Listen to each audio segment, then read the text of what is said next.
This is Transfer Talk. 3 days remain in the January window. Plenty of time for late deals to happen.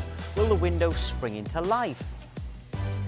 Eddie Howe still isn't ruling out a move for Miguel Almiron. We'll hear from the Newcastle boss in the next 10 minutes. Keane and Dewsbury Hall is wanted by 2 Premier League clubs, but will the Championship leaders Leicester be willing to let him go? And Tottenham midfielder Pierre-Emile Hojbjerg rejects the chance to join Lyon. What does the future have in store?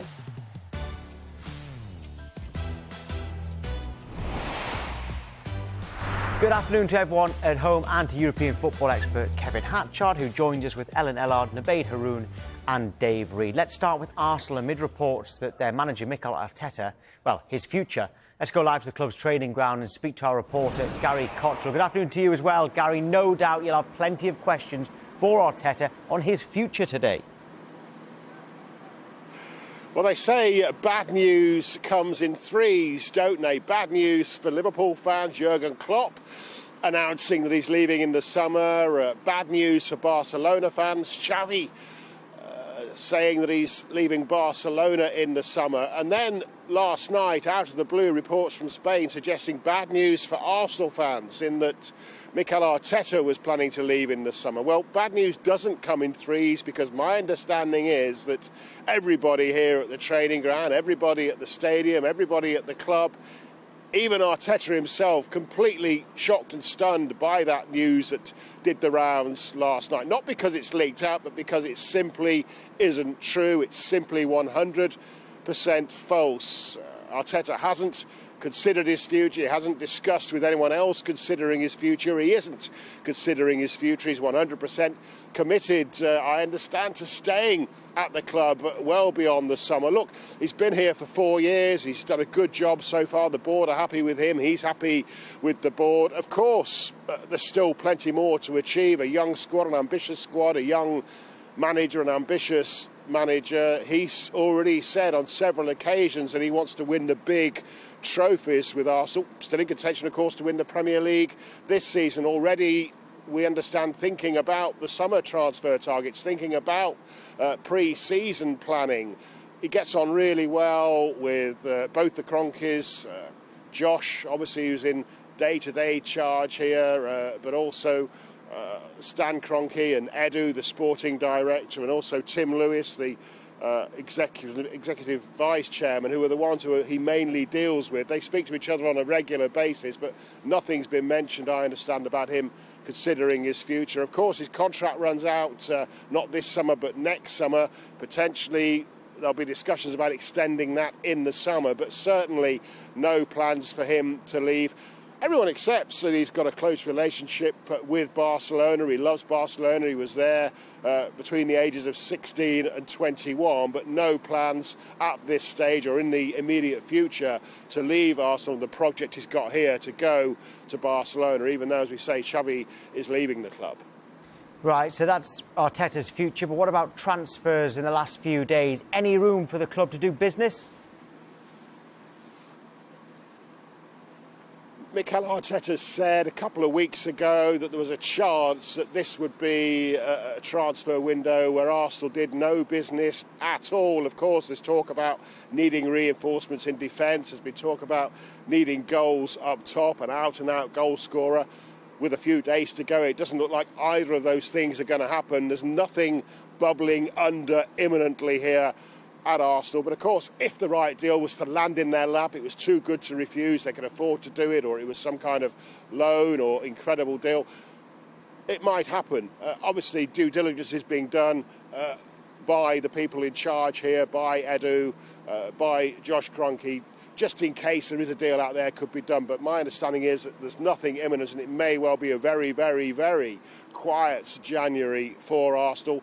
A lot of squad players went out in the summer. 8 or 9 squad players went out in the summer, so there may not be any outs either. And a new signing, I guess, could be considered to be Thomas Partey. He has only played once since August. He's back in full training, and my understanding is he's got a real shout of being involved in the match day squad at Nottingham Nottingham Forest tomorrow night. So that could be seen as a new signing. And obviously, Jurriën Timber, if he can come back and play some minutes before the end of the season, that would reinforce the defence as well. But as things stand, it could be a pretty quiet last few days and a pretty quiet deadline day for Arsenal. Gary, thank you. Newcastle fans are wanting some good news. They've got some, because young midfielder Lewis Miley has signed a new long-term contract. He's only 18 years old. He's committed his future to the club. He's become a really important figure for Newcastle and Eddie Howe this season. He's come through the academy. He became Newcastle's youngest ever Premier League debutant. That was on the final day of last season. That was away at Chelsea. He's made 18 competitive first-team appearances since then. He's been given his chance because of injuries, and he's certainly taken his chance. He also has become Newcastle's youngest Premier League goal scorer. He scored in that 3-0 win against Fulham before Christmas as well. I think it was before Christmas. But anyway, Lewis Miley has signed a new long-term contract at Newcastle. Right, we're getting back to Arsenal now. I was just talking to Gary Cottrell about Mikel Arteta and his future. Kevin, is it feasible that Barcelona, knowing that Xavi's going at the end of the season, could come in for him?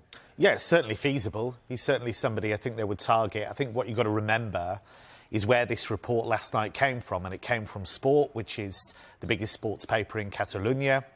And so a bit of mischief-making on behalf of Barcelona is par for the course, really. So you can understand why Arteta's name is already being circulated. He's somebody that has done a terrific job with Arsenal. He's somebody that Barcelona would very much respect. And as Gary said, he has that very strong link with the club. However, I do think Barcelona are going to have to be quite realistic in who they can attract, because they've been linked with the Las Palmas coach, Garcia Pimienta, who has worked at La Masia, has worked at the youth academy with Barcelona. And maybe he's a more realistic target at the moment, because luring Arteta away from Arsenal at this stage, emotionally and financially, might be a bit of a stretch. Nabeed, how worried, never mind that, will the Arsenal fans be at this prospect? Football's a funny old game. Arsenal fans, a few weeks ago, there was a large portion of them saying maybe Arteta's time's done, maybe he's taken as far as possible. Yesterday, the discourse on social media was, can't lose him, he can't go anywhere. I think they'll be worried because I think that in a way they'll be worried, but also very maybe grateful for where he's got them at this point. Because I think that's kind of what happened yesterday when the rumour came out. Suddenly they had this feeling of, oh yeah, actually before Arteta came along we were in a bad place. So I'd imagine there will be some worry there, but like Kev just said there, like Barca isn't the Barca of old. I think the worry would probably come from having a feeling of, oh my God, Barca have so much power. They don't have much power anymore, and definitely no financial power. So I think they're safe for now.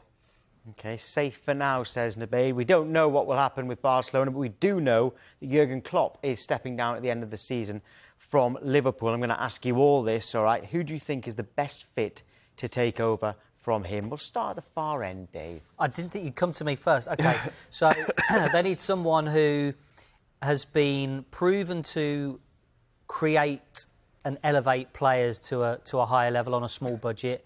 They need someone who has played or wants to play good football. They need someone who can inspire and connect with supporters.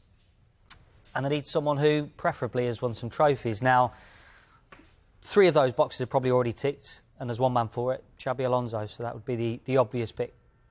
So Xabi Alonso for Dave. Ellen, we've not heard from you yet, so who do you reckon? Who's the perfect fit for Liverpool? I'd love to see Roberto De Zerbi take up that job. I think everything he's done with Brighton has been incredible, securing the club's first involvement in European football in their history, reaching the semi-finals of the FA Cup on his first time of asking. He fits in so well there, and the way he brings through the players, and we'll talk about later, the development and how he fits into that with obviously the CEO and the owner. I think that would be a really good step for him, and it's a role I'd love to see him in. OK. Nabeed, you shook your head there. Yeah, I mean, in my brain, there's only one manager that comes to mind at the moment. It's Xabi Alonso. But I think a lot of people will have concerns. It's his first season at Bayer Leverkusen. Is it too early to go now that it's his first season chasing a title and he's going to have to come and do that at Liverpool. Is that too much pressure for someone like Xabi Alonso? I think a club like Liverpool requires the man more than the manager, and I think the fans need to feel a connection towards someone, because after 8 years of Jurgen Klopp, someone that many people see as like the father figure in football for them, you now can't take a gamble on someone who maybe is a little less personable, and I think Xabi Alonso will get time regardless of what happens. He's a character the club adore. Genuinely, he's one of the few players that the fans, I think, will go, listen, whatever happens for us, we're willing to wait for success under Xabi Alonso. And then also on top of that, I think he's shown at Bayer Leverkusen that he can handle experienced players like Granit Xhaka, who in England we say he's got a bad temperament. I completely disagree, but he's managed to get him under his wing and do very well. They play attractive football, albeit, I think Kev will speak on this, maybe not the style of football Liverpool fans have got used to, but that's going to change if you bring in De Zerbi, or anyone is going to change. I just think you've got to hire the character first and then the manager after. I just think that character, that develops over time. That's not something that just happens overnight with a club. And, you know, we look at how long, you know, Klopp has built up the relationship. And I totally agree with what you say. I think Xabi Alonso would be someone who is given time. But I think, you know, to nail it down on and say just character, I think that's such a risk, because that is something that will grow with results, will grow with trust, and, you know, as the manager spends time at the club, that's something that will naturally develop. Liverpool were linked to Steven Gerrard before it went wrong, shall we say? And I think part of the reason for that was Liverpool fans desire someone that they want to immediately adore. Like Jurgen Klopp came through the door and Liverpool fans didn't immediately adore him, but Xabi Alonso ticks that box without even trying, because he played for the club. He's a club legend. That's what I mean by character, that, like, regardless of what happens with results, Xabi Alonso will be given the time by the fans. The fans will constantly fight his corner. And I think that at this moment in time for Liverpool fans is just as important as getting someone in who is tactically fluid and adaptable and everything else. There's a lot to like about Alonso. The connection is there already, as you've said. The football is great, but in a different way. You know, they're not as intense, perhaps, but they play really enterprising, attacking football, pacey football at times. But it's slow, quick, slow. That's the thing. They have possession, lots of short passes, like I think more than any other team in Europe's top 5 leagues. But then they hit you with the pace of Frimpong, the quality of Grimaldo out wide, the ingenuity of Florian Wirtz. He'd have that at Liverpool, so I get that. I would put forward the case, as I always do, and Nubaid's already angry about this, for Julian Nagelsmann, because here is a guy who was a top-level manager at 28. Now he's in his mid-30s, so he's got a track record. Let's not forget, he took Hoffenheim from being a relegation candidate to being twice Champions League qualifiers, once knocked out by Liverpool in the playoffs, once took them through to the group stage, then took Leipzig to the semi-finals of the Champions League, and then with Bayern was winning trophies, but at Bayern you say the wrong thing, you make the wrong move politically, and you can be out. I think he's learnt a lot from that. It was a bruising experience. He's learned to deal with big egos above and below. And I think he's somebody that plays the kind of football and has the kind of, you know, ability tactically to really take Liverpool forward and put his own stamp on it. I understand why he'd be a divisive choice, but I think he's a really smart manager. I really do. So it was Nagelsmann, it was De Zerbi, Alonso. That's right, isn't it?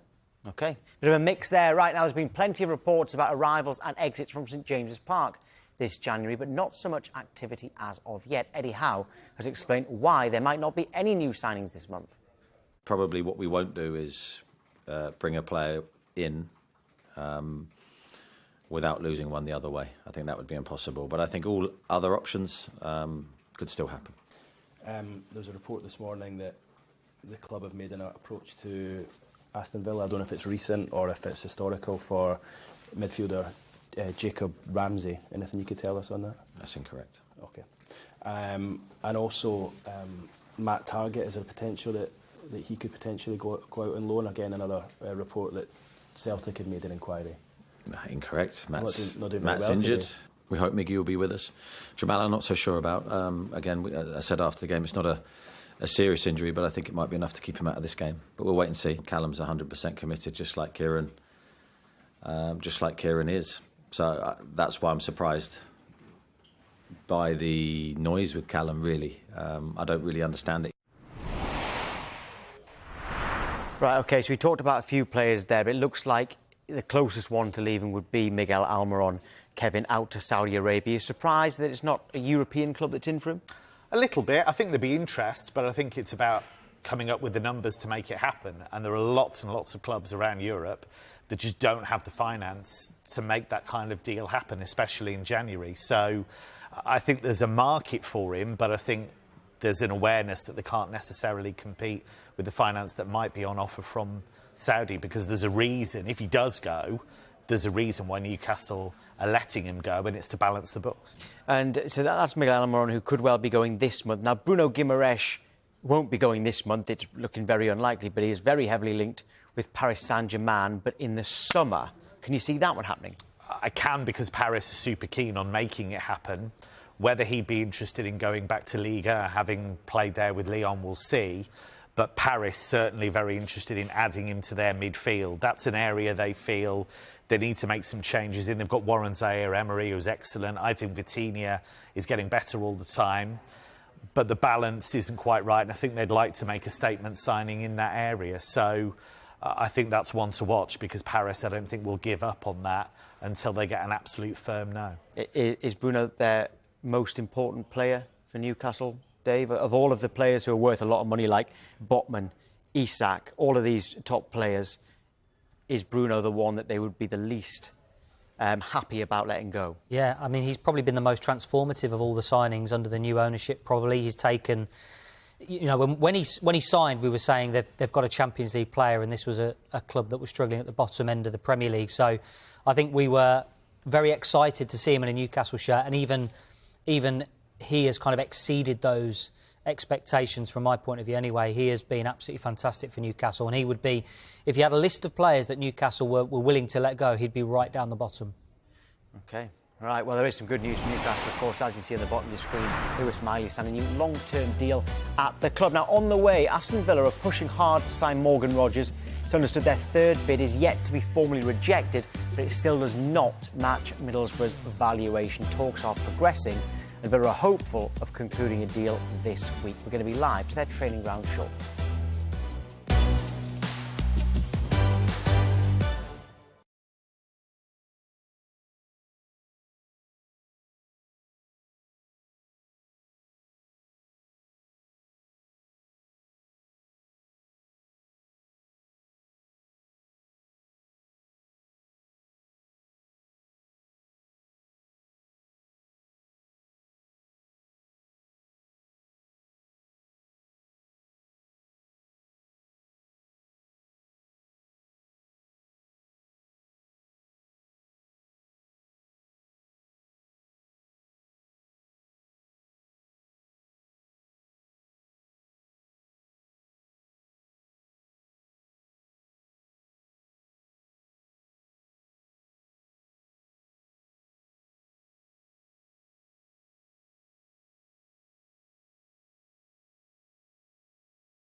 Now, Brighton and Brentford both want to sign Keenan Dewsbury-Hall from Leicester before the deadline, which is, of course, Thursday this week, 11 p.m. OK, so Keenan Dewsbury-Hall playing very well for Leicester this season. Ellen, why do these clubs, in particular Brighton, want him? Yeah, well, I mean, exactly that reason. He's playing so well this season. He's really levelled his game up from last season. 9 goals, 9 assists in 27 appearances. The manager said that he wanted him more involved in creating and finding the back of the net, and he's done exactly that. It's a huge step up from where he was last year in the Premier League. He made 31 appearances, but only found the back of the net twice. Leicester obviously flying high at the top of the Championship, and he's such a key part of what they do. He regularly stands out, key player in what they've been doing. They're great at breaking down defensive lines, makes a huge amount of space out of nothing a lot of the time, and all of that makes him a player that obviously Brighton are going to want to get their hands on. Still, you know, he's very much at the peak of his powers, 25 years old, you know, could even push on a little bit further from an age perspective. Leicester, on the other hand, won't want to lose him at all. Yes, I can understand that. And debate from the players' point of view, Leicester, I'm just going to say it, they are getting promoted this season, and Keenan Dewsbury-Hall's gone as a Leicester lad, isn't he? So why would he make this move now? Possibly because he wants to play in Europe. I'd imagine a move to Brighton pretty much guarantees you some sort of European football over the next few seasons.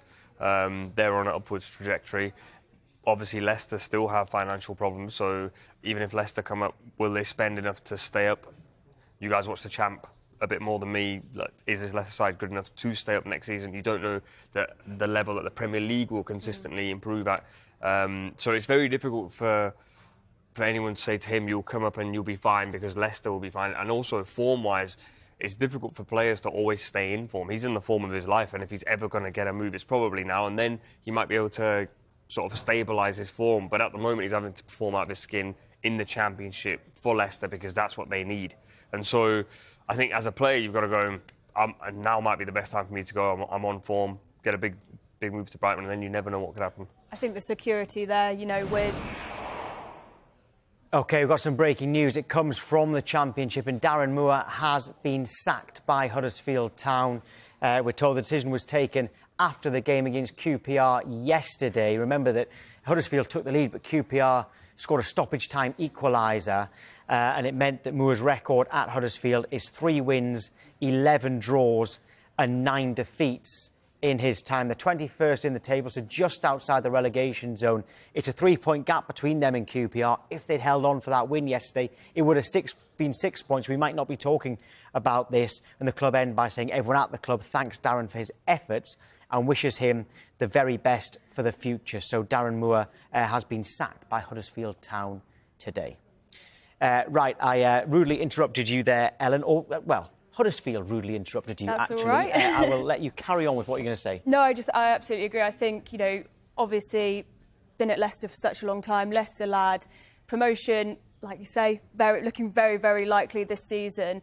But the security then for the next couple of seasons, Brighton have it, they've got the European football, and that security in the Premier League, I think, is something that will be very, very hard to ignore for him. Often, I think, with players, we sort of forget that for certain players, they may only be at the peak of their powers for a couple of years. Like, maybe if you go back and ask Jamie Vardy, having won the league at Leicester, does he wish he maybe moved to Arsenal at some point? Like, at that moment, that was the sliding doors moment where Mahrez and Kante moved on. They went and won more trophies, and they're now remembered as some of the greatest players in the Premier League ever. There's certain moments where I think players have to just make the jump.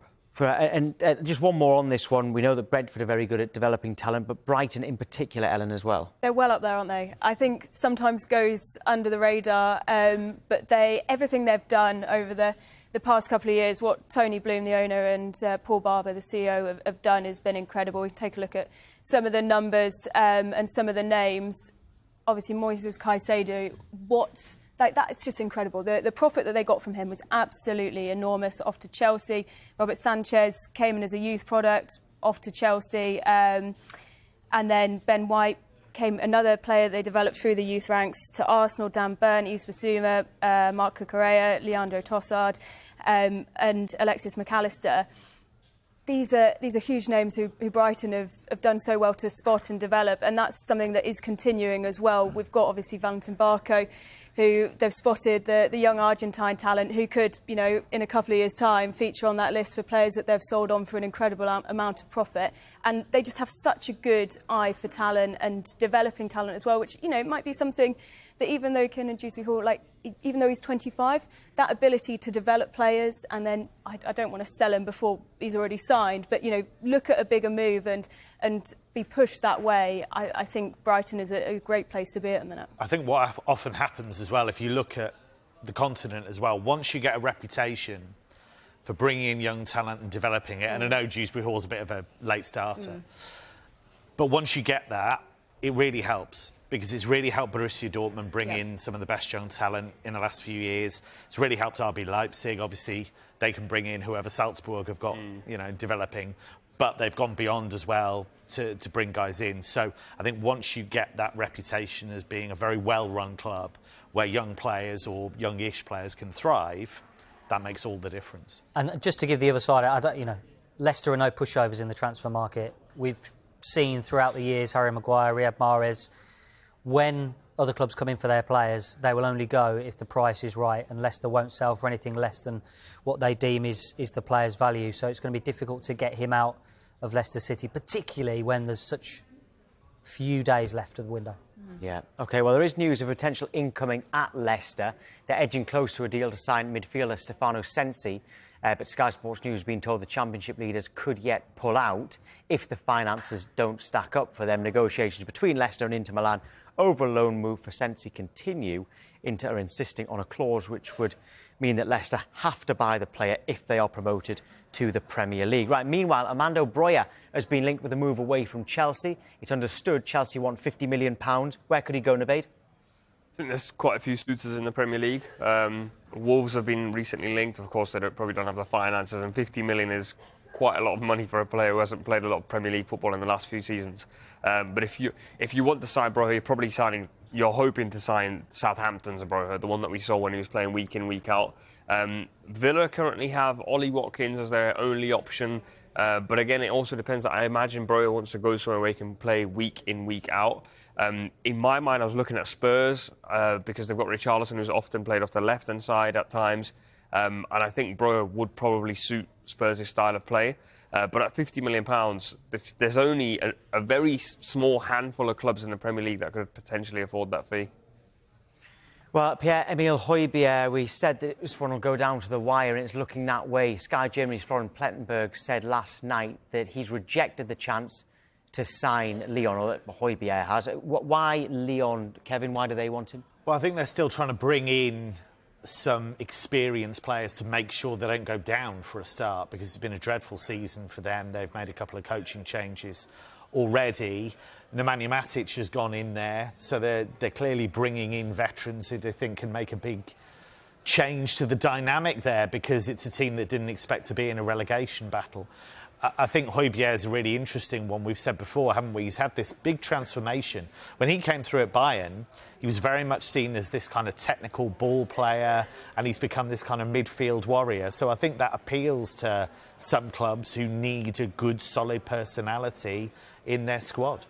Now, a reminder of the breaking news, Darren Moore has been sacked by Huddersfield. He leaves them 21st in the Championship. Now, on the way, we've got news on Antonio Nusa, Pablo Fornals and Daniel Munoz.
Welcome back to Transfer Talk. Let's get to Aston Villa now. They could be busy before the deadline. We can speak to Rob Jones, who's there for us. And Rob, we know they want Morgan Rogers from Middlesbrough. It's not proving easy to get that deal over the line, is it?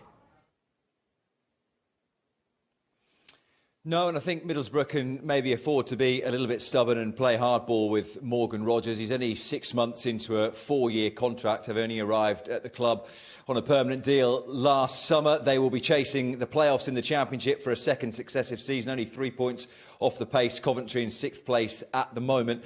And you would think at the moment it'll be a differential between Aston Villa potentially looking to maybe pad out the deal financially. They have spoken about being close in terms of profit and sustainability, being careful in the January window. And whilst Middlesbrough want a decent fee up front, Villa may be looking to use add-ons, success for Rodgers over the course of his time with the club to add up the numbers, I guess, moving forward.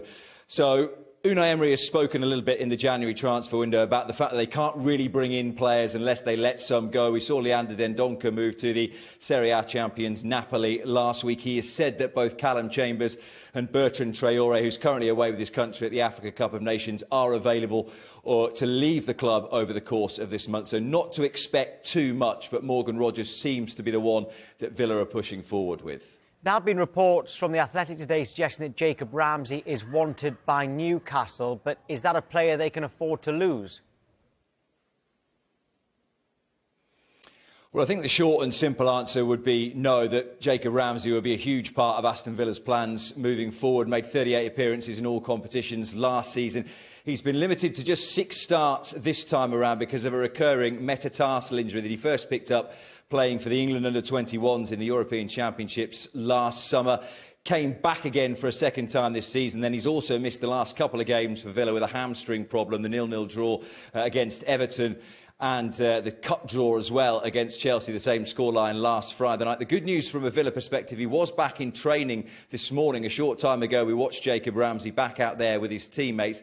The one thing you would say about Ramsey is if you take a look back to Villa's outgoings over the course of the summer window, a lot of academy players were let go because that is when you look at profit and sustainability, which again, we keep talking about because all Premier League clubs are pretty wary of it at the moment, that letting players that you've brought through yourself for pure profit is a good way of just keeping the right side of the law. So Cameron Archer was one who went to Sheffield United. Jayden Philogene went to Hull. Keenan Davis for a far lower fee off to Udinese. And also Jacob Ramsey's brother Aaron went to Burnley too. But I'm sure that he will be a big part of Aston Villa's future. He'll be an England international one day, you would expect.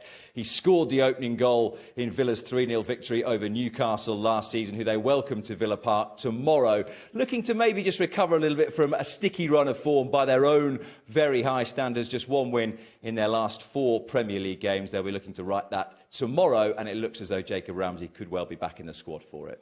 Rob, thank you. Dave, how important is it, do you think, for Villa to keep Ramsey? Feels like a non-starter, really, Jacob Ramsey leaving Aston Villa.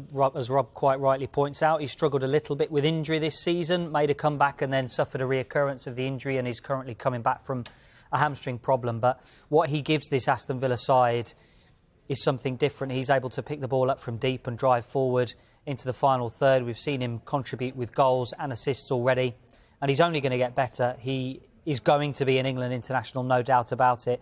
And if Aston Villa keep hold of him, you know, you're talking about a 60, 70 million pound player down the line. So it feels like a non-starter, this one, him leaving, particularly in the next couple of days, to Newcastle, who can't spend any money anyway. But Eddie Howe did actually just rule that out, didn't he? Which he doesn't normally do. He did say that actually they're not in for Ramsey. Bayern Munich's name's been linked, though, Kevin?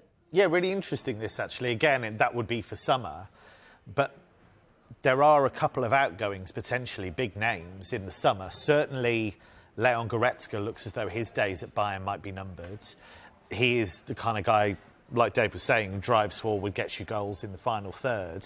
So I can understand why they'd be looking at somebody like Ramsey, who's dynamic, affects the game. So I can understand why they would track him. And if Goretzka does leave in the summer, which seems to be the way the wind is blowing, they'd certainly have a space in the squad. Morgan Rogers Day, they're still trying to get him. It's our understanding that that third bid hasn't actually been rejected yet, but it's below what Middlesbrough want for him, which isn't a good sign for Villa, I suppose. But why do Villa need him? I think he would offer a little bit of depth in the forward line. Villa, I think, would have hoped to get a little bit more out of Nicolo Zaniolo this season. Moussa Diaby started the season fantastically well, but his form has dipped slightly by his own very, very high standards. So I think Rodgers offers depth in wide positions. He offers depth in the second striker and also up front as well. The game against Chelsea that Middlesbrough played at Stamford Bridge away from home, he led the line on his own. I was very impressed with how he led the line on his own. Physical as well, tall. And I think, when you just got to look at his highlights, really. He's got every single goal in the locker, really. He can strike from range, he can make runs in behind and score from close range. So I think he's someone that would offer Villa depth in the forward line. And also, Unai Emery makes players better. I think any player can look at the development of Aston Villa over the last 18 months and say, that's a club I want to go to, that's a manager I want to play under, because he will make me better. OK, well, loads more transfer stories to get through. Brentford have agreed a £25 million deal in principle with Club Bruges to sign winger Antonio Nusa. He'll stay on loan at the Belgian club till the end of the season. Remember that Tottenham had been in talks to sign Nusa. Also, that would see him remain at Club Bruges till the end of the season as well. But it looks like he's going to Brentford. Kevin, Nabeid's very, very excited about this. How excited should the Brentford fans be? If Brentford pull this off, it's a major coup, because he's a really exciting wide player. He is able to cross and shoot off his left, off his right. He's got that ability to glide across the pitch, and he does make a tangible impact. If you look at what he's done, for example, with Norway, he's dovetailed really well with Haaland, with Ødegaard. He's not looked out of place in that attacking unit. So he's somebody that primarily will play down the left, but can play down the right as well. He's just somebody that gets you on the edge of your seat and affects the game. And I think, yes, he's raw. He's only 18. He's not been starting every game for Club Bruges. He's having to bide his time in that regard. But certainly at international level, he's really stood out. OK, well, Crystal Palace could be busy. Daniel Munoz will have a medical ahead of an £8.5 million move from Genk, while they're also considering another bid for Blackburn's Adam Wharton, which we'll get to in the moment. But Munoz, I might be pronouncing it wrong, Kevin, but what's he like anyway? What kind of player is he? Regular international for Colombia. He's a right back and he's very attack-minded. Scores from, I think he's got 5 league goals this season, lots of assists, does the defensive basics well, good tackler, strong in the air. You're never quite sure what that leap will be like from Belgian football, of course, but he's played in European competition as well. He had been linked with a move to Brazil, but it looks as though if this Premier League chance has come along, he's very keen on it. That's what the reports in Belgium are saying. So I think certainly somebody that will be a dynamic addition to the right-hand side of that defence. But more importantly, did I pronounce it right? I think so, yeah. Wow, that'll do. That'll do. And Adam Wharton, Ellen, what sort of player is he? We've actually pronounced his name wrong. No. I think it's a shock on your face. Maybe it's Adam. No. Adam Wharton, 19 years old, Blackburn Youth Project, been at the club for a long time. I'm not surprised that Premier League clubs are sniffing around him. From day one, Jon Dahl Tomasson has said that he was the first person when he came into the club that he really noticed the talent and the potential of central midfielder. He really impressed in the EFL Cup game against Chelsea in November, another reason why he might have caught the eye of these Premier League clubs. Creates chances really well, great eye for distribution, evades the press really well. He has these brilliant turns. 29 appearances for Blackburn, 2 goals, 3 assists, and apart from just being like a talent that Jon Dahl Tomasson picked out really early, he's also said that he has Champions League quality, which I think is a very bold claim, despite, he says, not being the finished article quite yet, but someone that a Premier League club could bring in and really develop for the future. Dave, West Ham, what's happening there? So over the weekend, we reported that the deal for Ibrahima Osman had stalled. I think that's over asking price with Noordersland. I don't think West Ham have totally given up. So there is a chance that still could happen. But I think West Ham are also doing their due diligence on other targets as well. The former Celtic winger, Jota, is also on their radar. I think they've looked at Jack Clark, Tom, as well. Other wingers have been on their lists. But I think there's a chance that they will do business before the end of the window. Pablo Fornals is another player that could be on the way out of West Ham. Real Betis have been in talks over a permanent deal for him. So I would expect some movement over the next couple of days at West Ham.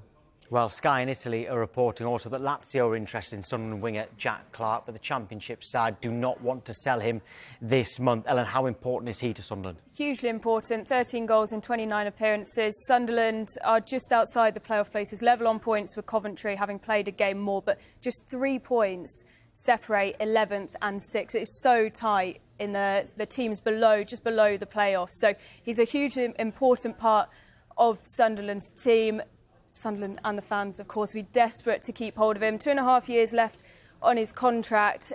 He got an assist this weekend against Stoke and just continues to churn out these really eye-catching and impressive performances, which is no doubt going to, help his cause if he should look for a move away. Which hopefully he won't. Right, still to come, we'll hear from Chris Wilder, a goalkeeper through the door last week. Will he get a defender in too? More next.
This is Transfer Talk, and Chris Wilder confirmed that Sheffield United will still want to sign a centre-back before the deadline on Thursday. They've shown interest in Joe Worrell and Mason Holgate, amongst others.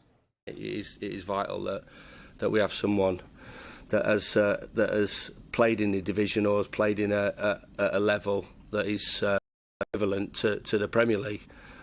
We talked about it when we first looked at bringing players in, players that make us better or stronger as a group.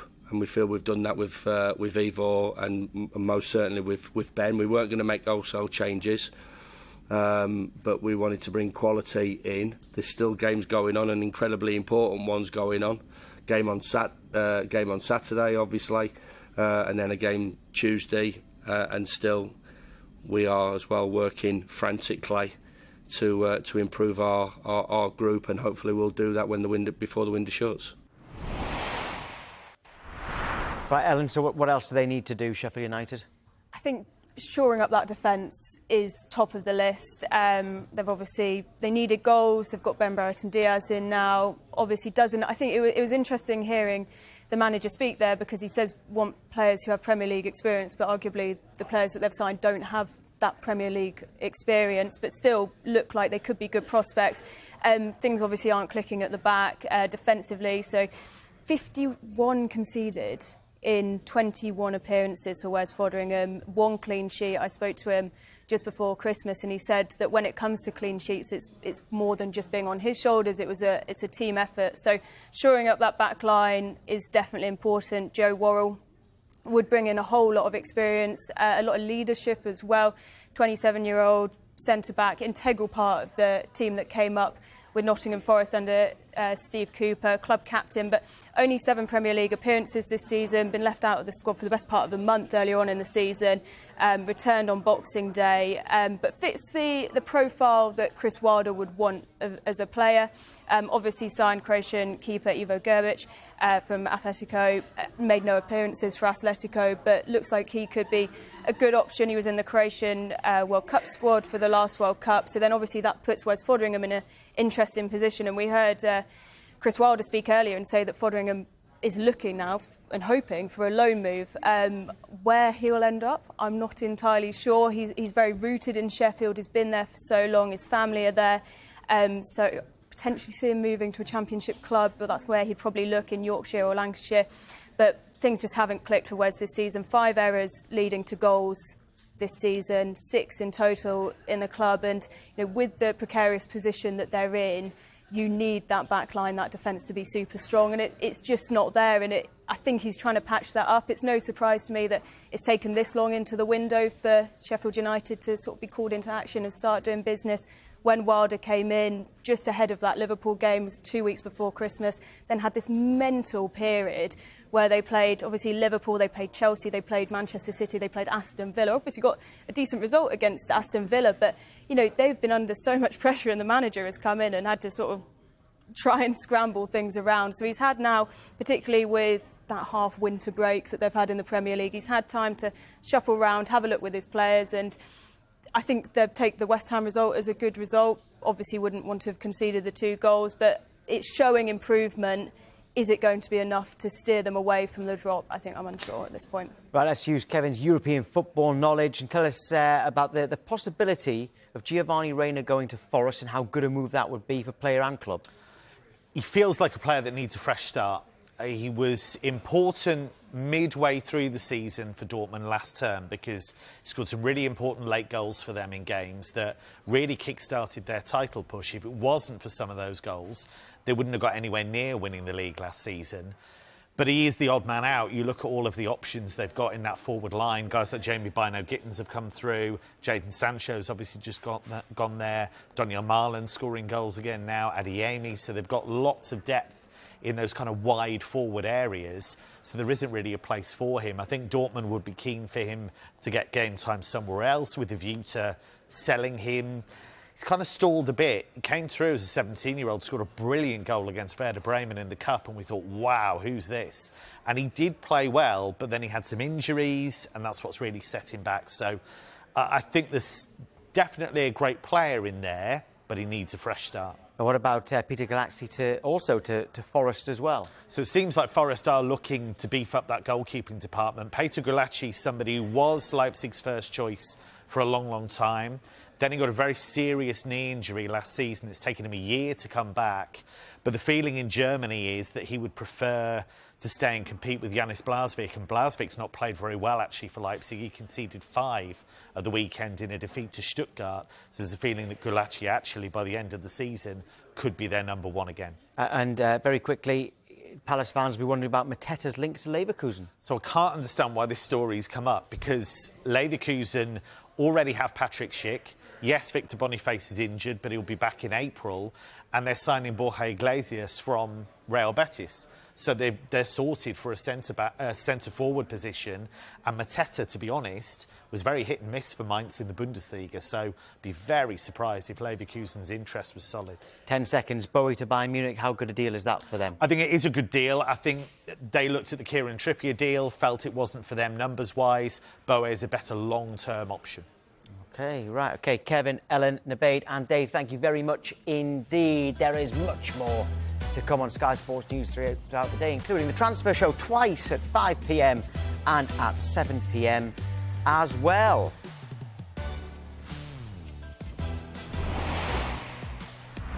Man of the news away from the Premier League that Darren Moore has been sacked as manager of Huddersfield Town. Now, Transfer Centre is next. We'll hear from Mikel Arteta later on, and there's more from Eddie Howe.